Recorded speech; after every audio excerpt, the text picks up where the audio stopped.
Hello everyone and welcome back to Nathan and Deer's Guide to Everything, and welcome back to The Legend Forge, a series where we take characters from pop culture, movies, games, TV, and we mold them into something D&D-esque. We make them fit, we take some inspiration from those characters and we build something really fun.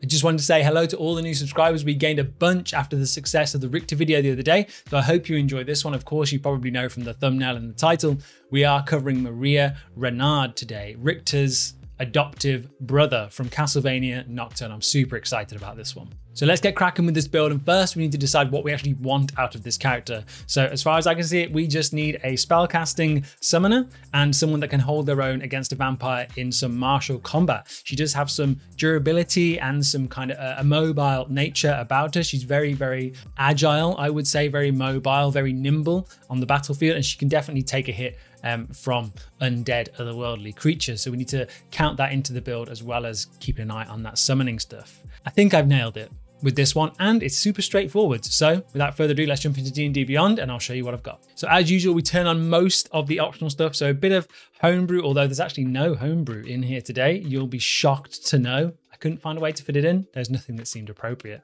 basically. But we do have optional class features turned on and customize your origin in case we need any of those things. We just want as many options as possible. Languages, it doesn't really matter. We've gone for primordial. She doesn't speak any other languages as far as I can tell in the show. Maybe you could go with French, seeing as that's where it's set, but French isn't an option in D&D. For our ability score increase, we've gone Wisdom and Dex, 1 each. I'll go into why when we reach the ability score page. For our skills, we've gone for Animal Handling. Could it have been anything else? Probably not.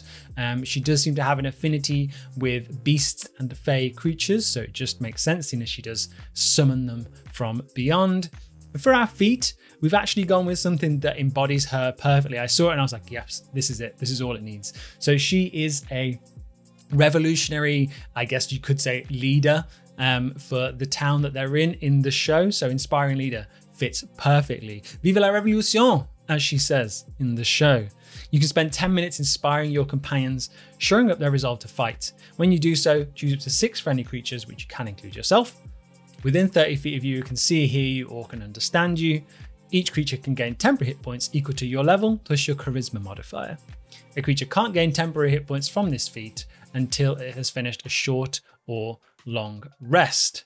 So, fantastic. Why would we not want that? She literally does this in the show. It's the first thing you see, I think, when you see them as older people, Richter and Maria. So yeah, inspiring leader fits perfectly. Now we move on to class, and you'll see we've got another multi-class, and once again, Way of the Sun Soul Monk makes an appearance, and I'll get to why very, very shortly. What we want to see though mainly is Druid. So let's do that. The Summoning Master, of course, the Circle of the Shepherd, you can already see it there. And we are level 9, the same as Richter, just so you know. For our hit points, it's a D8 on a Druid, not too bad. For a Spellcaster, not too shabby at all. We've gone for proficiency with Nature and Perception, and obviously she doesn't really wear any armor in the show, so we need to take that into account. But we are proficient with light, medium, shields, things like that. So nature makes sense, even though it's an intelligence skill. She does seem to have an affinity for that kind of thing. And perception, why wouldn't we want that? There are no other skills there that kind of jumped out at me as being needed to embody this character.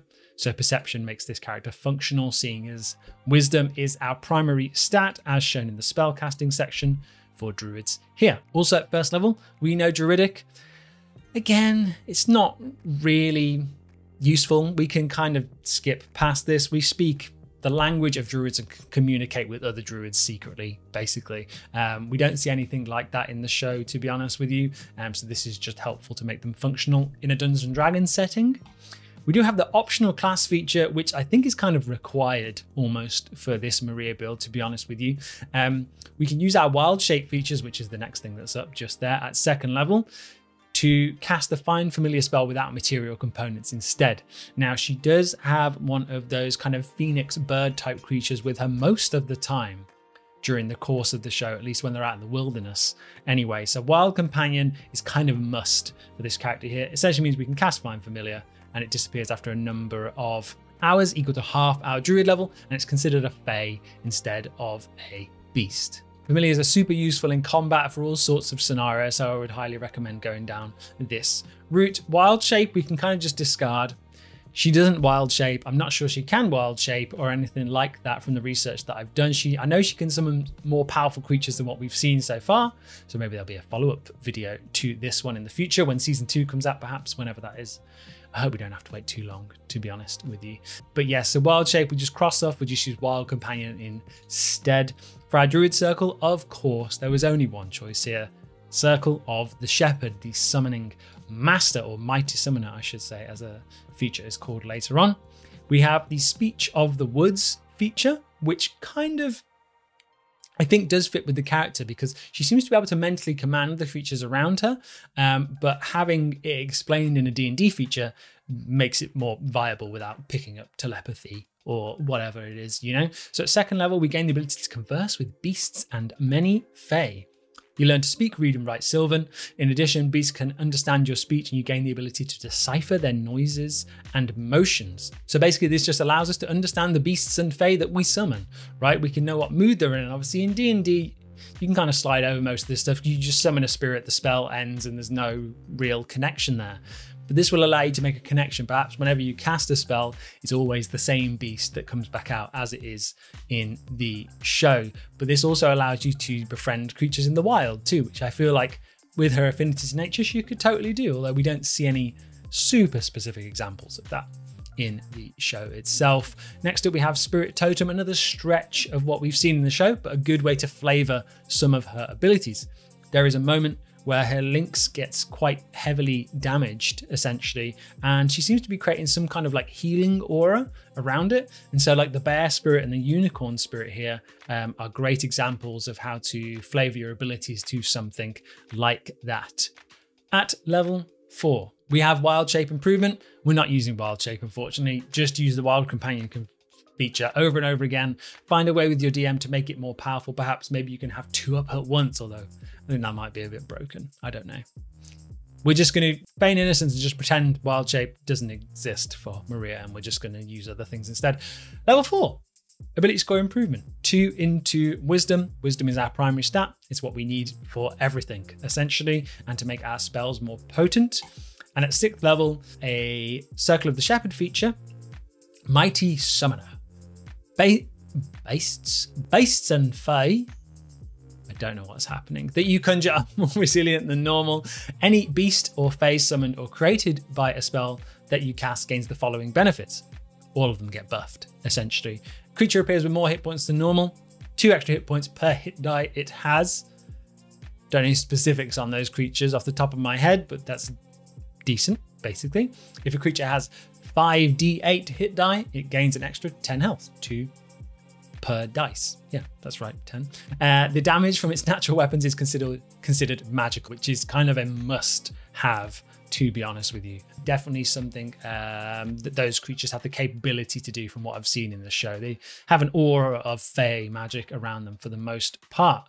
Right, so that rounds out Druid, 6 levels there. And you could, I think, take this all the way to level 9, but I really wanted to embody her properly and make sure we get some of her mobility into this class as well. And there is a feature in Way of the Sun Soul called Radiant Sunbolt. Well, you know what, I'm getting ahead of myself. Let's just go through it. We get unarmored defense if needed. So our AC is 10 plus dex plus wisdom if we want it. It depends if you want to go down the druid or completely unarmored route. Obviously at the moment she is unarmored in the show. I don't know whether that will change. Martial arts basically gives us use of actually making our unarmed strikes useful. She doesn't use them too much in the show, but that option is there if needed. We know she is a skilled combatant with some short swords, blades, daggers, rapiers, things like that in the show itself. So this might come in handy in future when we do a follow-up build in season 2. Key, I would just basically flavor as when she makes those yellow portals, I would say that is her expending spell slots, I guess you could say. You could just flavor your key as more energy to cast spells with for Maria. But what we really care about here, and I'll just skip all the way down to it. First, we go to Monastic Tradition, Way of the Sun Soul. That is what we need. Deflect missiles is absolutely useful as well at 3rd level. There is a moment where Drolta is attacking her in the show, I believe, and she just makes a portal on the ground and this big turtle fae thing shoots up in front of her and deflects the attack. You could totally flavor deflect missiles as that, or maybe a bird catches the bolt and then sends it straight back at the creature that fired it. And speaking of those birds, we get to our another 3rd level feature, Radiant Sunbolt. Now, there is a moment again towards the end of the series when things are a bit more desperate, things are a bit more high octane action, and she basically just summons, looks like an army of these golden birds essentially, as opposed to the 2 red ones that seem to have like names and personality and things like that. These just seem more kind of incorporeal, just energy focused, key focused, however you want to flavor it. But essentially, Radiant Sunbolt gives us a new attack option as a monk. It means we don't have to be in melee to use this. Essentially, it's a ranged radiant attack. It's really, really solid. So instead of taking the attack action, we can take this special attack instead. It is a ranged spell attack that we are proficient with, and we add our dexterity modifier to its attack and damage roll. So this is why dex is quite important for this build, especially because we're multi-classing. Its damage is radiant and its damage die is a d4, and this will change if we get any more levels in monk, of course. So you can flavor it however you like. The best part about this is, though, as I said, in the show, she summons about 10 or 20, a dozen of these things all at the same time. We can't do that many, but we can do a few. When you take the attack action on your turn and use the special attack as part of it, you can spend 1 key point to make the special attack twice as a bonus action. So in theory, we can send out 3 of these things on a turn, and you would flavor those, of course, as these golden birds that fly towards the target. Fantastic. I love the flavor here. It fits perfectly and gives us a nice ranged attack to match with all of our druid abilities. So quickly, let's go through our ability scores while we're here. We're dumping strength with an 8, 14 in dex, 13 in con, 10 in intelligence, 15 in wisdom. Wisdom is our primary, that is what we need, and a 12 in charisma. So decently solid stats all across the board. You do want to focus on wisdom just because all of our summons and things run off that. So that's where you want most of your stats to be, with dex and con following closely behind those ones. So our final scores are 8 strength, 15 dex, 13 con, 10 intelligence, 18 wisdom, and 12 in charisma. Jumping into the description very quickly, we have the entertainer background, and I thought acrobatic skill proficiency works perfectly. Performance for those charismatic moments that she has, Vive la Revolution, her inspiring leader stuff, I feel like she needs that for sure. And tool proficiency, the disguise kit, we do what we can over here with the Legend Forge. Not everything is going to fit, but just it'll be fine. And obviously we had to pick an instrument. I picked bird pipes. There's a lot of birds around. I don't know. Just ignore those bits. Let's jump into the character sheet and take a look at our spells. So here you can see the lovely customization I've done to our character sheet here. We have some highlights, I guess. Let's have a look at the skills. Acrobatics +6, animal handling +8, nature +4, not too shabby, perception +8, very, very useful, and performance +5. Those are the highlights from across the board. Our passive perception is 18, which is fantastic. Our armor class is a very respectable 16, I would say, for a mainly druidic class. And we have a walking speed of 40 feet, which is pretty monstrous, really. We can really get around the battlefield along with our beasts and with our fae. So of course there is the Radiant Sunbolt, a +6 to hit, 1d4 +2, not particularly inspiring, but it just gives you more options and basically an unlimited ranged attack, and very useful one if you have plenty of key points, which how many do we have? So we have 3 in total at the top there. So we could 3 turns in a row do 3 attacks the Radiant Sunbolt. That's pretty good. That's a barrage of creatures, you know? So spells, Druidcraft, it's just a minor thing. I think it makes sense. Infestation, I thought you could also flavor as like a swarm of insects, though we haven't seen her do that, or a swarm of those birds. Once again, maybe a very minor casting of that spell in a pinch. It just gives you the ability to do it over and over again. Obviously, it does deal necrotic damage, I believe. So maybe you can ask your DM to reflavor that. you might be able to get away with it. Who knows? And it also confuses creatures if they fail the save after move in a random direction as they're running away. Useful. We have Magic Stone, which is another way, I think, to flavor as these birds. There is a lot actually of spells now, I realize that. And that's what this is, right? That's what these builds are about. Finding as many ways as possible to embody the character. Magic Stone. It's got a really good to hit score. So once we use this first, or once we run out of Radiant Sunbolt, you can fire a few Magic Stones off and flavor them just as birds, right? First level, we have Absorb Elements. And this, I think, comes down to her ability to summon those creatures in a pinch, like I mentioned earlier. The turtle that whoosh comes out of the kind of portal below her and it defends her in a pinch, because obviously Absorb Elements is a reaction, gives you resistance to a specific spell damage type. Really, really good. Animal Friendship. This spell lets you convince a beast that you mean it no harm. So I think just generally with her affinity for beasts, it just makes sense to have this, although we don't see her really make friends with any particular beasts in the show. I think it fits nicely for the most part for a bit of flavor. Beast Bond, I think she has this with kind of every creature she summons anyway, but this allows you to use it on anything out in the world, so maybe you can find a companion that way. We establish a telepathic link with one beast you touch that is friendly to you or charmed by you. The spell fails if the beast's intelligence is 4 or higher. So basically, just standard things you find in the woods. Most of them you could get on side, which could be quite fun. Next up, we have Entangle, which I thought actually could easily be switched up to be basically when the lynx comes out through the portals. Generally, that seems to pounce on things and restrain them and just attack them in general. So I feel like you could flavor Entangle actually as like a beast pounce from the lynx, pinning someone down to the ground instead, because it does restrain a creature after a strength save. So that's a fun one there. Speak with Animals. Another just animal focused ability, gives you more of that affinity, which she does seem to have with people and creatures alike. We have Healing Spirit, very similar to the Spirit Totem ability I was talking about earlier. She just summoned a little circle of healing. So I think that goes hand in hand with this. We just basically call forth a nature spirit to soothe the wounded. It's a 5-foot cube, so much more focused. And it looks like a transparent beast or fae, so you could just flavor this as whatever you want, essentially, or just a portal on the floor. Now, Summon Beast is where we really get into the, I guess, the bread and butter of what she will be doing for the most part. So Summon Beast is a fantastic spell. You call forth a bestial spirit. It manifests in an unoccupied space within range, and you basically choose a form for air, land, or water. So this gives you the ability to choose between one of those phoenix type birds, the lynx, or the turtle for now, because that's all we've seen her do, which is fantastic. So you could just choose the pack tactics feature.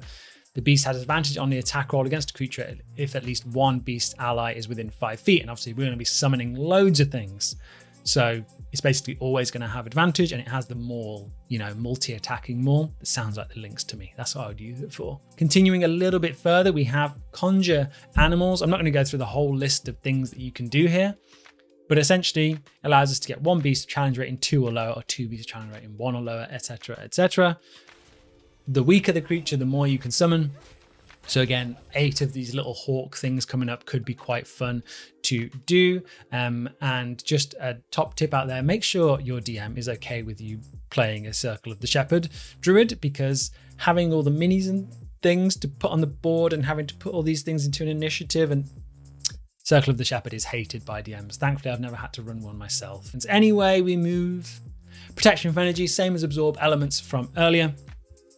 But rather than as a reaction, it's for the duration you gain resistance to something. I would perhaps flavor this just as maybe there is a specifically themed creature flying around you the whole time, offering you some protection. That could absolutely work, as she is a summoner. And finally, we have Summon Fae, which is essentially a slightly better version of Summon Beast. It gives them a few more fun abilities. It says they have a short sword. Just flavor it as a creature with a claw, I would. They can teleport as a bonus action. They can give themselves advantage if they're fuming. You can use the Mirthful feature, so it can force one creature it can see within 10 feet to make a wisdom save against our spell save DC, or it becomes charmed by us. So you could throw like a really cute creature out there that does some like puppy dog eyes or something. Maybe that's a way to flavor it. or they can fill a space with magical darkness using the Trixie feature. So that is Maria Renard from Castlevania Nocturne. There is unfortunately, no homebrew for this one today. I did a little research into what she uses in the games, but I thought I'd try and keep it to the show, as that's kind of, I guess, where people's attention will be right now and how they know her, and I didn't want to make it overpowered or anything. So at the moment, she's just a druid monk, a very mobile spellcaster for all intents and purpose, and I think it could be really, really fun to play a character like this. The movement speed mixed with the ability to just throw creatures out all over the place as she does in the show, fantastic, and does require a bit of thinking on your part on how to flavor it properly. But I hope this inspired your next character, or if you want to build Maria, here you go. This is my version of it. I'll stop rambling. Hopefully you enjoyed this. Hopefully the audio quality is better this time. I do have a microphone right below me now, which is fantastic. A brand new one. Hopefully it's nice and crisp and clear. If it is crisp and clear, please leave a like and a comment and subscribe if you enjoyed this video. Yeah, as I said, comment with any video suggestions you want to see moving forwards. I'm thinking about doing some streams and stuff soon too. I think that'd be quite fun. This has been Nathrandir's Guide to Everything. I'll see you in the next one. Bye-bye.